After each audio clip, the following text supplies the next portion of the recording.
देखिए, कल मैंने आप लोग को ये बताया था कॉन्स्टिट्यूशनल डिजाइन में साउथ अफ्रीका, जहां पे एपार्थाइड सिस्टम था, रंग भेद की नीति चलती थी, और वहां पे ब्रिटिश गवर्नमेंट थी, वहां पे किस तरह से समस्याएं हुई, कौन से प्रॉब्लम्स हुए, और किस तरह से वहां पर उसको टैकल किया गया। साउथ अफ्रीका के सबसे बड़े लीडर का नाम बताइए भैया, जिन्होंने वहां की आजादी की लड़ाई में सबसे बड़ा काम किया था। महात्मा गांधी। भगवान भला करे महात्मा गांधी का। आप नेल्सन मंडेला, बिल्कुल। नेल्सन मंडेला जो फादर ऑफ नेशन भी कहे जाते हैं साउथ अफ्रीका के, और ये दूसरे ऐसे फॉरेनर हैं जिनको इंडिया ने भारत रत्न दिया है। खान अब्दुल गफार खान को 1987 में भारत सरकार ने भारत रत्न दिया था, पाकिस्तान के थे, पेशावर का नाम सुना होगा, उनको सीमांत गांधी भी कहा जाता था। ठीक है, वंस अगर दोबारा यहाँ पर ये एक्टिविटी करोगे ना, तो मैं अभी तुमको यहाँ से रिमूव कर दूंगा। इसको पहले रिमूव कर, रुक जा, इसने लड़के नहीं रिमूव कर। आजादी की लड़ाई के समय आपको पता है भारत पाकिस्तान सब। सर मैं न्यू, मेरी बहन कर रही है। तो बहन को दूर करो ना। भारत पाकिस्तान बांग्लादेश सब कुछ एक ही था, और जब आजादी मिली तो सब लोग चाहते थे कि पाकिस्तान अलग हो, भारत अलग हो। पाकिस्तान का एक ही इंसान था जिनको खान अब्दुल गफार खान, जिसे मैंने नाम लिया, वो नहीं चाहते थे कि पाकिस्तान अलग हो। महात्मा गांधी से मिलने भी आए, आपको इन सब किताब में नहीं मिलेगा, मैं आपको नॉलेज के लिए बता दूं। और उन्होंने कहा कि आजादी की लड़ाई में जितना यहाँ के हिंदुओं ने या मुसलमानों ने काम किया, उतना तो हमने भी किया। सब लोगों ने बराबरी का काम किया। ठीक है, तो आज हमें बेसहारा आपने क्यों छोड़ दिया? महात्मा गांधी के हाथ में कुछ नहीं था, जवाहरलाल नेहरू भारत के प्राइम मिनिस्टर बन चुके थे, और उन्होंने भारत का बंटवारा कर दिया, एक्सेप्ट कर लिया।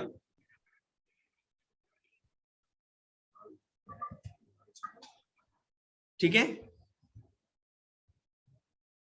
अब खान अब्दुल गफार खान के जो भाई थे, छोटे भाई थे, उनको नॉर्दर्न फ्रंट जो था, जो पेशावर का इलाका पड़ता है पाकिस्तान और अफगानिस्तान के बॉर्डर वाला, वहां का चीफ मिनिस्टर बनाया। ठीक है, पूरी जनता ने चुना उनको, इलेक्शन हुए तो चुना, जनता बहुत ज्यादा मानती थी इनको, भगवान से भी ज्यादा। मतलब जैसे महात्मा गांधी को हम लोग मानते थे, तो खान अब्दुल गफार खान को आप मान लीजिए कि पाकिस्तान के महात्मा गांधी जी थे। लेकिन जिन्ना और उनके लोगों ने आगे जाकर के किसी तरह अत्याचार करके उनको भी जेल में बंद कर दिया, खान अब्दुल गफार साहब को, और उनके भाई को कत्ल कर दिया। ठीक है, जिससे ये बात ही खत्म हो गई। तो याद रखिएगा, नेल्सन मंडेला सेकंड पर्सन थे 1987 में जिसको भारत रत्न मिला था। सॉरी, 1990 में नेल्सन मंडेला को मिला था, और 1987 में इससे पहले फर्स्ट फॉरेनर थे, ठीक है, जिनको भारत सरकार ने भारत रत्न दिया था। और अभी तक ये दो ही लोगों को दिया गया, याद रखिए, और किसी को नहीं मिला। सो कल मैंने साउथ अफ्रीका की बात की थी, जो आपका मिस से आपको वीडियो मिल जाएगा, आप लोग देख लीजिएगा। अब आगे चलते हैं। स्ट्रगल अगेंस्ट एपार्थाइड, ये जो रंग भेद का ये जो पूरा का पूरा ये समस्या चल रही थी, रंग भेद या एपार्थाइड क्या था? कलर के हिसाब से लोगों के साथ डिस्क्रिमिनेशन करना या भेदभाव करना। तीन तरह के कलर माने गए, एक ब्लैक थे, दूसरे व्हाइट, और तीसरे कलर्ड कहे जाते हैं। ब्लैक कौन थे? आप लोग म्यूट करके रखो अपने आप को। पहली बार ऑनलाइन क्लास ले रहे हो क्या? साउथ अफ्रीका के नेटिव लोग, व्हाइट ब्रिटिशर, और कलर्ड इंडिया, या मतलब कि जो ब्रिटेन या अफ्रीका को छोड़ के कहीं भी बाहरी देश से जो आके बसे थे, उनको कलर्ड कहा जाता था। ठीक है, ये तीन तरह के लोग, और इसी के आधार पे उनसे भेदभाव किया जाता था। जो व्हाइट पीपल थे उनको ज्यादा राइट्स थे, ठीक है, वो गवर्नमेंट में, गवर्नमेंट इंस्टीट्यूशन में, हर जगह वो आगे बढ़ चढ़कर हिस्सा ले सकते थे, भाग ले सकते। लेकिन जितने भी ब्लैक्स थे, जो अफ्रीकन थे, और जो कलर्ड थे, इन दोनों को एक ही साथ रखा जाता था और इनसे भेदभाव किया जाता था। और देखेंगे कौन कौन से राइट इनको नहीं दिए जाते थे। जैसा कि मैं आपको बताऊं, महात्मा गांधी, जैसे मैंने पहले आपको बताया था, जब बैरिस्टर की पढ़ाई पढ़ के आए तो पहला केस लड़ने के लिए साउथ अफ्रीका ही गए थे। अब्दुल्ला नाम के एक लकड़ी के बहुत बड़े व्यापारी थे, अहमदाबाद के ही बने, गुजरात के, उन्हीं का केस लड़ने गए। और जब वो ट्रेन में सफर कर रहे थे तो फर्स्ट जो क्लास होती है उसकी टिकट कटाई थी, और फर्स्ट क्लास के कोच पे जैसे ही चढ़े उनको वहां के टीटी ने उनको बदतमीजी करके बाहर स्टेशन पे फेंक दिया। और पूरी रात, और उनको कहा गया कि आप थर्ड क्लास में जाके आप सफर कर सकते हो, कोई दिक्कत नहीं। तो बोला उन्होंने कि जब हमने फर्स्ट क्लास का टिकट कटाया तो थर्ड क्लास में क्यों जाएंगे। तो उन्होंने कहा, जो ब्रिटिशर थे उन्होंने कहा कि ये नियम है, आप चाहे किसी भी क्लास का टिकट कटाओ, चाहे कितने भी पैसे चुका दो, जिनके लिए जो क्लास बनाया गया वो उसी में सफर करें। और पूरी रात उनको स्टेशन पे ही गुजारना पड़ा। और इस बात को सोच करके, जैसे हम और आप सोचेंगे तो क्या करेंगे, छोड़ो भाई देश अच्छा नहीं, अपने देश चलते हैं। महात्मा गांधी ने सोचा कि मेरे जैसे पढ़े लिखे आदमी के साथ ऐसा बर्ताव किया जा रहा है। हो गया पेपर, बुक तो मैं दे दूंगा तुमको, बुक दो, मैं जिम्मेवार। अब नाक मुंह टेढ़ा मत करो जी, हाँ कर लो, ठीक है। तो उन्होंने सोचा कि अगर मेरे जैसे पढ़े लिखे और एजुकेटेड पर्सन, इंटेलेक्चुअल पर्सन के साथ ऐसा भेदभाव किया जा रहा है तो ये आम जनता पर तो बहुत ज्यादा अत्याचार होता होगा। तो उन्होंने सोचा हम यहीं रहेंगे और यहाँ के लोगों के अधिकारों के लिए, राइट्स के लिए आवाज उठाएंगे और एक मूवमेंट स्टार्ट करें। और महात्मा गांधी ने टॉलस्टॉय फार्म, मतलब 2 फार्म, मतलब कि एक आश्रम जिसको आप कह सकते हो, उसका निर्माण किया, वहीं पे रुके। बहुत लोग इनके साथ आए, इनसे जुड़े जितने भी एक्चुअली में जो कलर्ड पीपल। बारिश हो रही है क्या? कलर्ड पीपल मतलब कि जो इंडियन या और भी फॉरेन कंट्री से जो वहां आए थे, ठीक है, एशिया से, उन लोगों के हक की लड़ाई लड़ने में। मैं आपको एक छोटा सा और इसमें बताता हूं, वहां पर जितने भी कलर्ड पीपल गए थे बाहर से लोग, अगर मैरिज होता था तो तब तक उनका मैरिज गैर कानूनी या इलीगल माना जाता था जब तक कि वो रजिस्टर्ड ना कराया जाए। और इस चक्कर में बहुत लोग है ना, हस्बैंड यहाँ रह गया, वाइफ को फिर देश छोड़ के जाना पड़ा, इस तरह का बहुत ज्यादा प्रॉब्लम और कॉम्प्लिकेशन होने लगा, ठीक है। और इस चीज की भी लड़ाई लड़ी और सबसे पहली जीत महात्मा गांधी को इससे मिला। महात्मा गांधी ने सबसे पहला सत्याग्रह वहीं पे स्टार्ट किया, ठीक है। और पहले उसकी बात करते हैं। Apartheid was the name of a system of racial discrimination unique to South Africa. The white European imposed this system on South Africa. During the 17th and 18th century, the trading companies from Europe occupied it with arms and force in the way they occupied India. But unlike India, a large number of whites had settled in South Africa and become the local rulers.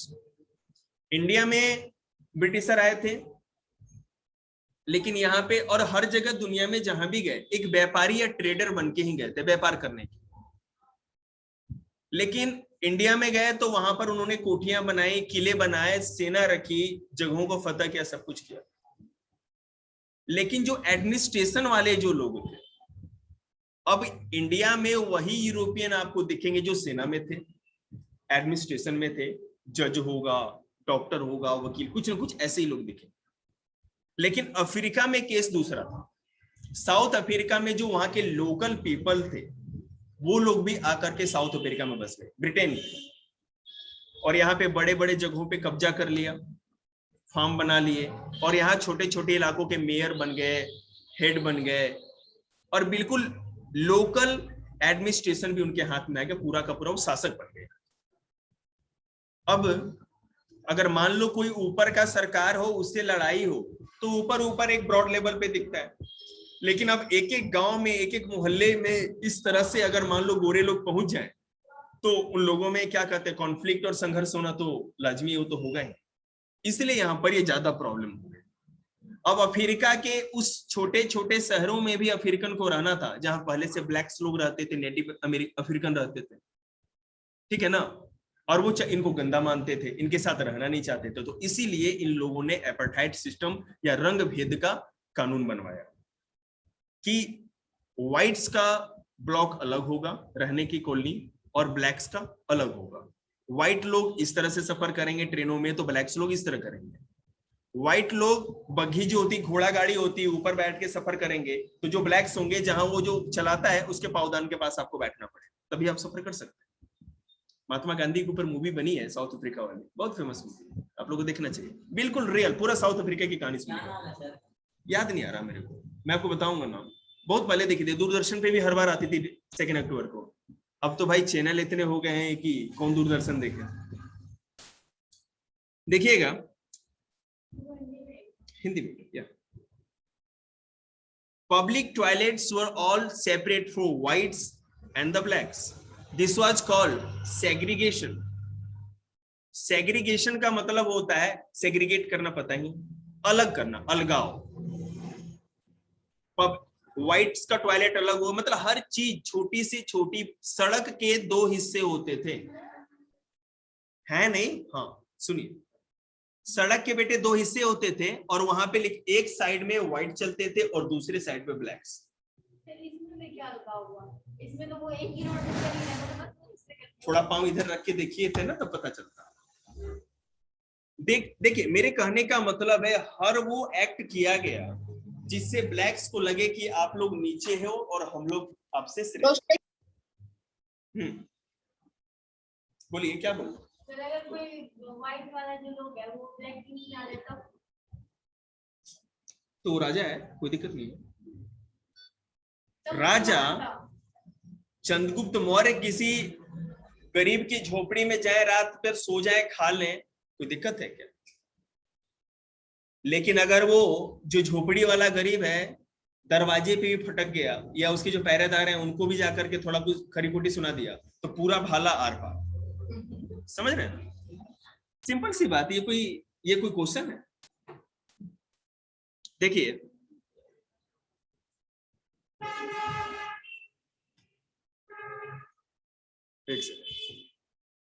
so since 1950 they could not even visit the churches where the white worshipped. Blacks could not form association or protest against the terrible treatment. Blacks के खिलाफ जो भी अत्याचार होते थे उनके खिलाफ वो प्रोटेस्ट या प्रदर्शन भी नहीं कर सकते, अपना एसोसिएशन या संगठन भी नहीं बना सकते थे। राजनीतिक संगठन बनाते हैं ना, पॉलिटिकल एसोसिएशन, कि उसमें शामिल, जैसे कांग्रेस हमारा पॉलिटिकल एसोसिएशन था जिसकी स्टेबलाइजमेंट या स्थापना 1885 में की गई भारत में। तो इस तरह का कोई राइट ही नहीं था कि आप बना लें। और जिस चर्च में व्हाइट्स लोग प्रेयर करने जाते थे, क्योंकि मोस्टली ब्लैक्स लोग भी ईसाई धर्म को अपना चुके थे, बहुत सारे ईसाई धर्म वाले, लेकिन वो जहां व्हाइट्स जिस चर्च में जाते थे उसमें ब्लैक्स लोगों का जाना मना। ईसाई है अभी भी अधिकतर। एक तो ट्रेडिशनल होता है जो मतलब ट्राइबल जो रिलीजन है उनका, एक तो वो है जो आदिवासियों का जो होता है, और नहीं तो मोस्टली ईसाई ही जी। सिंस 19 केवल इंडिया और नेपाल में ही केवल आपको हिंदू मिलेंगे और कहीं नहीं। और मोस्टली 1-2 देश जो छोटे मोटे नेबरिंग कंट्री हमारे, वहां पर तो मतलब कहीं यहीं से चले गए तो 2-4-10 हो गए। Since 1950, the blacks, colored and Indian fought against the apartheid system. 1950 से ही, since 1950, the blacks, colored and Indian fought against the apartheid system. They launched protest marches and strikes. The African National Congress (ANC) was the umbrella organization that led the struggle against the policies of segregation. ANC African National Congress, इसकी स्थापना Nelson Mandela जी ने की थी। Umbrella organisation क्या होता है, देखिए मैं आपको समझाऊं। ये सब है ना बहुत बड़े बड़े कॉन्सेप्ट है। अम्ब्रेला ऑर्गेनाइजेशन आपको कर दिया जाएगा, इसी तरह अम्ब्रेला ऑर्गेनाइजेशन आगे बढ़िए एक ऑर्गेनाइजेशन, ऐसा नहीं होता। अम्ब्रेला ऑर्गेनाइजेशन का मतलब ये होता है कि एक ऑर्गेनाइजेशन होगी, उसके लिंक्ड बहुत छोटे छोटे ऑर्गेनाइजेशन बनते चले जाएंगे। जैसे भारत में इंडियन नेशनल कांग्रेस था, उसके बाद कांग्रेस के अंदर ही स्वराज पार्टी बन गई, फॉरवर्ड ब्लॉक बन गया, इस तरह छोटी छोटी पार्टियां बन गई। तो umbrella organisation Indian National Congress ही था। उसी तरह अफ्रीका में भी अफ्रीकन नेशनल कांग्रेस ही मेन था, और इसी की छत्र छाया में बहुत सारे छोटे छोटे ऑर्गेनाइजेशन और संगठन बनते चले गए। तो 1950 से इस रंग भेद की नीति और इस अत्याचार या एक्सप्लॉयटेशन के खिलाफ लोगों का धरना प्रदर्शन तेज हुआ जब अफ्रीकन नेशनल कांग्रेस स्टेबलाइज की गई या उसकी स्थापना की। ठीक है, this included many workers union and the communist party. Many sensitive whites also joined the ANC to oppose apartheid and played a leading role in this struggle. Several countries denounced apartheid as unjust and racist, but the white racist government continued to rule by detaining, torturing, and killing thousands of blacks and colored people. ये जो आंदोलन हुआ, movement हुई apartheid system या रंगभेद नीति के खिलाफ, इसमें ब्लैक्स लोग तो थे ही, सबसे बड़ा ऑर्गेनाइजेशन था जो इसका विरोध कर रहा था वो अफ्रीकन नेशनल कांग्रेस था, एएनसी। और साथ ही साथ ब्लैक्स के साथ साथ कुछ मॉडरेट व्हाइट लोग थे, यूरोपियन लोग, वो भी सपोर्ट करते थे एएनसी को। नहीं, बेशक ब्लैक्स है, ठीक है, लेकिन ये भी इंसान है और इनके साथ भी भेदभाव नहीं होना चाहिए। ठीक है, वो लोग भी एएनसी को सपोर्ट करते थे और चाहते थे कि ब्लैक्स लोगों को भी उनकी राइट मिलनी चाहिए।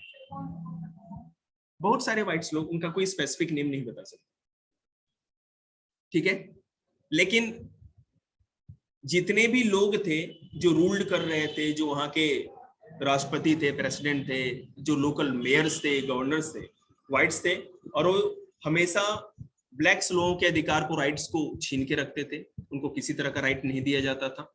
ठीक है, और साथ ही साथ मैं आपको बताऊं कि ये 1947 में जो हमारा भारत आजाद हुआ, यूनाइटेड नेशन का नाम सुना होगा आपने, संयुक्त राष्ट्र, यूनाइटेड नेशन 1945 में स्टेबलाइज हो गया था, स्थापना 1945 में हुई थी।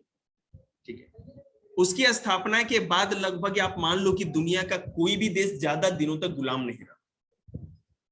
ठीक है, सबको आजादी लगभग मिल ही गई थी, क्योंकि वो मानता था, उसके जो यूनाइटेड नेशन के जो प्रिंसिपल थे, जो सिद्धांत थे, वो मानते थे कि किसी भी दूसरे देश को किसी भी देश पर उपनिवेश बनाने की, कॉलोनी बनाने की, या उसको अपने कब्जे में रखने की, गुलाम बनाए रखने की इजाजत नहीं मिलनी चाहिए। सब लोगों को बराबर बराबर मौका मिलना चाहिए। दबाव भी था, खुद भी छोड़। एक तो सबसे बड़ी बात ये थी कि उस समय तक आते आते हर कंट्री की पीपल खुद ही अवेयर हो गई, मरने मारने को उतारू हो गई। दूसरी बात ये थी कि यूनाइटेड नेशन के स्टेबलाइजमेंट में रूजवेल्ट, जो कि America, United state of America के प्रेसिडेंट थे, वो डेमोक्रेसी के बहुत बड़े पक्षधर थे। ठीक है, वो मानते थे कि दुनिया में हर जगह डेमोक्रेसी आनी चाहिए। अब डेमोक्रेसी कैसे आएगी जब आपने पूरे दूसरे देश को ही गुलाम बना रखा है? अब किसी देश को गुलाम बना रखा है, वहां पे कौन सी डेमोक्रेसी लेके आएंगे? विंस्टन चर्चिल, ठीक है, सेकेंड वर्ल्ड वॉर के समय ब्रिटेन का प्रधानमंत्री था, प्राइम मिनिस्टर था, और वो कहता था महात्मा गांधी के बारे में कि कमबख्त बुड्ढे को मर जाने दो। 1942 में क्विट इंडिया मूवमेंट हुआ था, भारत छोड़ो आंदोलन। उस समय महात्मा गांधी को अरेस्ट करके जेल में रखा गया था, और जेल से न छोड़ने के कारण, मतलब इनको आजाद नहीं किया जा रहा था, तो उन्होंने आमरण अनशन स्टार्ट कर दिया। ठीक है, तो विंस्टन चर्चिल ने कहा कोई बात नहीं, कमबख्त बुड्ढे को मर जाने दो, इसके मरने के साथ है ना पूरा झंझट ही खत्म हो जाए। समझ रहे हैं? और महात्मा गांधी ऐसे बड़े कोई लड्डू आदमी तो थे नहीं, उनसे बड़ा दिमाग किसके पास होगा जिन्होंने इतने बड़े बड़े आंदोलन को लीड किया था। उनको कहा गया कि ये जो भारत छोड़ो आंदोलन जब हुआ था 1942 में ना, तो उसमें क्या हुआ था कि 8 अगस्त 1942 को ग्वालियर टैंक, मुंबई जो है वहां ग्वालियर टैंक का मैदान है, जिसको अब आजाद फील्ड कहा जाता है, आजाद मैदान, वहां पे जो भी पूरे देश से लोग आ सकते थे वहां इकट्ठे होंगे, और देश के जो बड़े बड़े लीडर थे आएंगे, और वहां से भारत छोड़ो आंदोलन का ऐलान किया जाएगा। और इस बात का सभी लीडर को शक था, इवन महात्मा गांधी को, कि अगर हो सकता है कि ब्रिटिश गवर्नमेंट पहले ही सब मेन जो भी लीडर्स हैं उनको अरेस्ट कर दे। ठीक है, तो उन्होंने पहले ही अपने संदेश में बता रखा था कि अगर कोई भी आप लोगों को लीड ना कर पाए तो आप लोगों को पता ही है कि क्या करना है, असहयोग करना है। मतलब कि किसी भी तरह से सरकार की कोई बात नहीं माननी है, कोई सहयोग नहीं करना है। जिस तरह से नन सिविल डिसोबीडियंस मूवमेंट 1930 में जो हुआ था, और 1922 में जो नन कॉपरेशन मूवमेंट 1922 में नन कॉपरेशन मूवमेंट जो या असहयोग आंदोलन जो हुआ था, और 1930 में सिविल डिसोबीडियंस मूवमेंट या सविनय अवज्ञा आंदोलन जो हुआ था, उसमें यही किया गया था। सरकारी स्कूलों में पढ़ने नहीं जाएंगे, सरकारी कोर्ट में काम करने के लिए नहीं जाएंगे, ठीक है। गवर्नमेंट का जो रेलवे है तो रेलवे यूज नहीं करेंगे, हम लोग जो भी सरकारी कर्मचारी थे या क्लर्क थे वो कोई वर्क नहीं करेंगे। इसी को नन ओबीडियंस कहा जाता था, अवज्ञा, हम बात ही नहीं मानेंगे। सरकार टैक्स लेती है, हम टैक्स नहीं देंगे। जंगल का कानून आदिवासी, हम जंगल का कानून नहीं मानेंगे।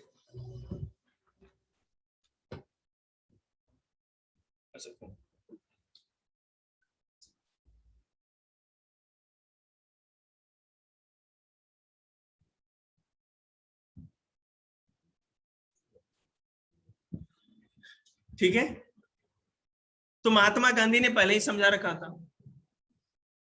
1942 में क्या होता है कि अभी ये 8 अगस्त से होने ही वाला था, तब तक सब लोगों को पहले ही अरेस्ट कर लिया गया।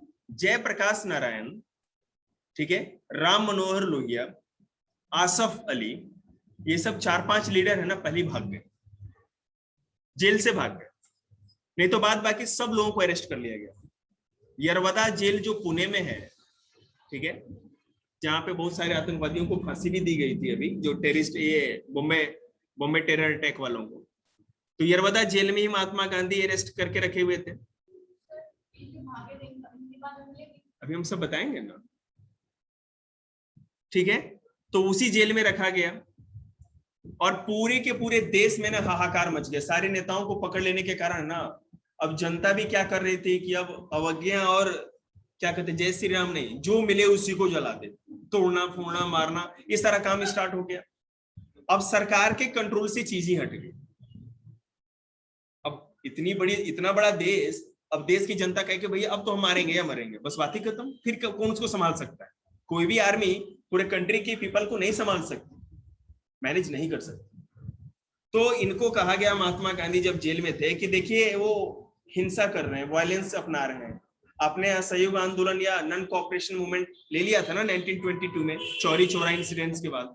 तो गांधी जी जरा देखिए, तो महात्मा गांधी कहे, मेरी आंखें कुछ नहीं देखती, मेरे कान कुछ नहीं सुनते, मैं तो कुछ देख सुन ही नहीं सकता, मारने तो जिसको जो मारना।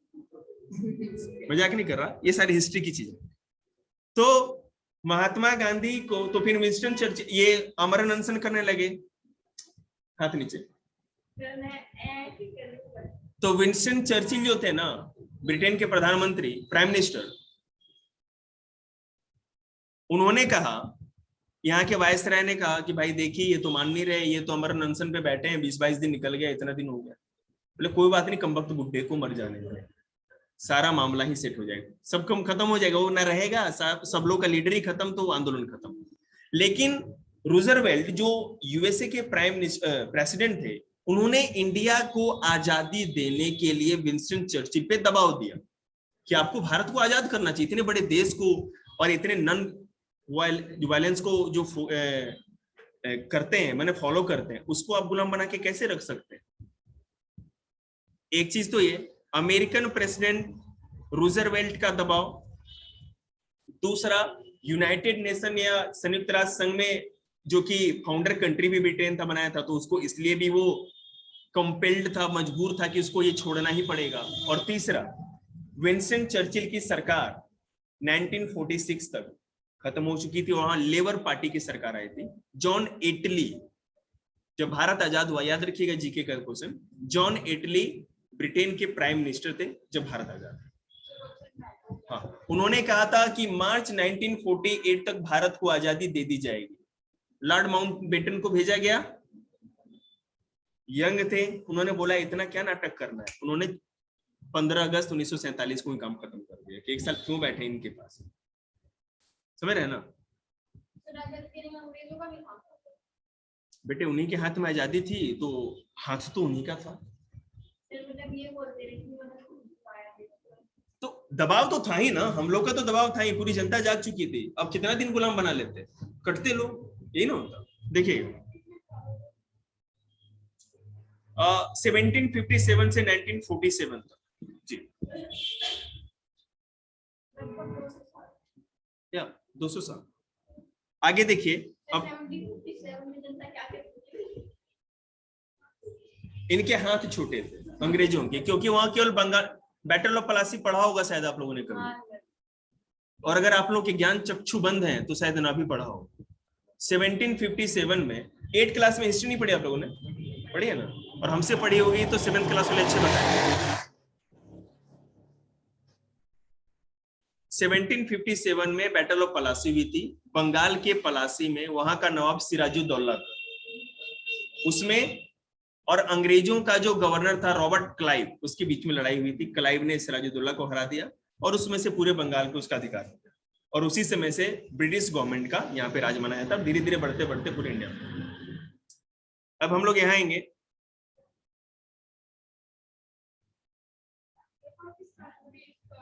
इंटरेस्टेड ही नहीं हूं मैं, यहाँ देखिए, टुवर्ड्स अ न्यू कॉन्स्टिट्यूशन। अब एक नए कॉन्स्टिट्यूशन बनाने की तरफ आगे बढ़े, और ये जो नया कॉन्स्टिट्यूशन था किसने बनाया, आजादी के बाद बना, पहले बना, क्या बना, देखते हैं। As protest and struggle against apartheid had increased, the government realized that they could no longer keep the blacks under their rule through repression. English वाले कौन कौन है आप लोग, इंग्लिश मीडियम आप भी हैं? रिप्रेशन का मतलब जानते क्या होता है? रिप्रेशन, दमन, दबाना, याद रखिएगा। एनसीईआरटी में अगर आपको एसएसटी में अच्छे नंबर लेके आना है तो जो वर्ड्स आप जब पढ़ते हो आपको ना समझ में आए तो नोट्स में सारे वर्ड्स को कलेक्ट करिए और उसको डिफाइन करके लिखिए, क्योंकि आप जब आंसर, क्योंकि आगे भी ऐसे सेकेंड टर्म में ज्यादा काम आएगा क्योंकि उसमें सब्जेक्टिव पेपर होगा। अगर इन वर्ड्स को यहाँ यूज नहीं करते, अब यहाँ पर आप क्या कहते हैं दूसरा वर्ड यूज करेंगे अपने इंग्लिश लिटरेचर वाला, तो उसका कोई इंपैक्ट नहीं पड़ेगा। तो जिस हिसाब से प्रदर्शन हो रहा था, प्रोटेस्ट हो रहा था, सब कुछ हो रहा था, तो अंग्रेजों ने ये समझ लिया कि अब ज्यादा दिनों तक ब्लैक्स को या नेटिव अफ्रीकन को हम लोग दबा के नहीं रख सकते, दमन उनका नहीं, रिप्रेशन नहीं किया जा सकता, हमें कुछ ना कुछ बीच का रास्ता निकालना ही पड़ेगा। The white regime changed its policies. Discriminatory laws were repealed. देखिएगा, जो व्हाइट रेजिम मतलब कि गोरों का जो शासन काल था, पीरियड, रेजिम मतलब पीरियड जो था, उसको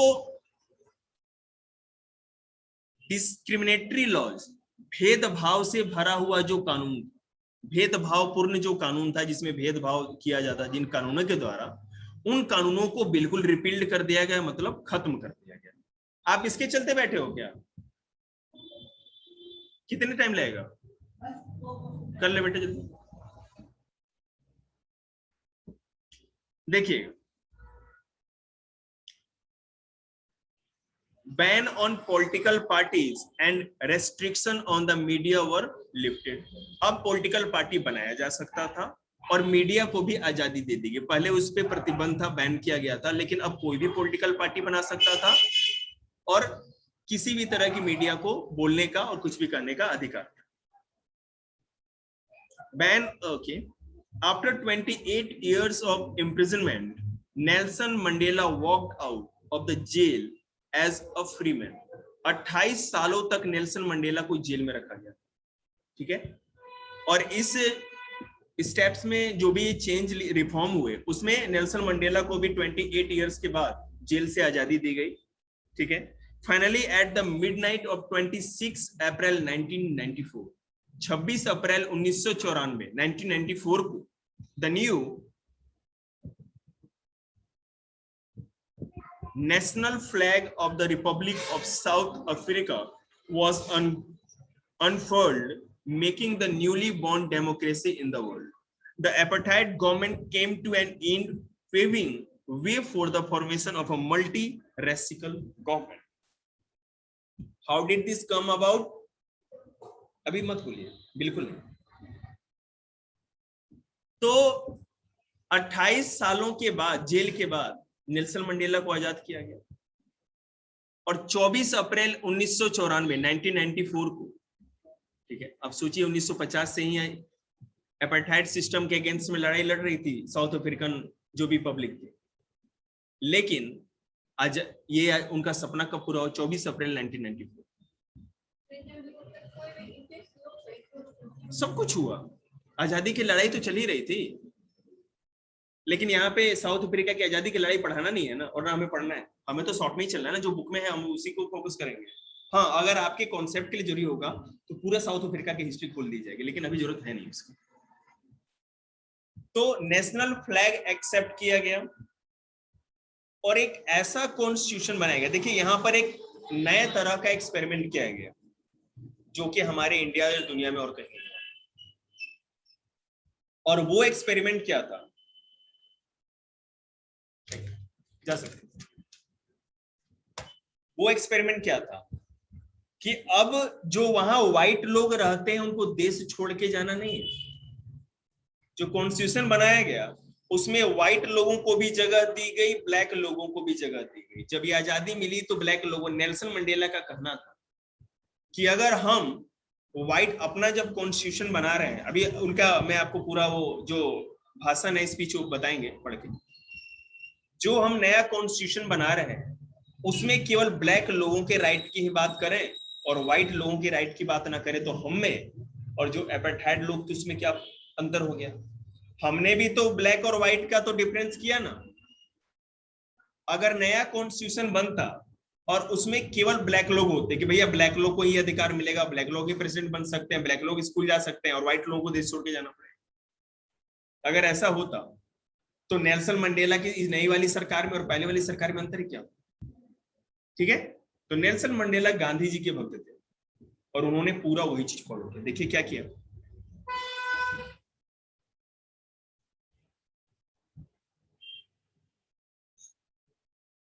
नेल्सन मंडेला ने देखिए क्या कहा था, जो कि first president of this new south African Republic बने थे।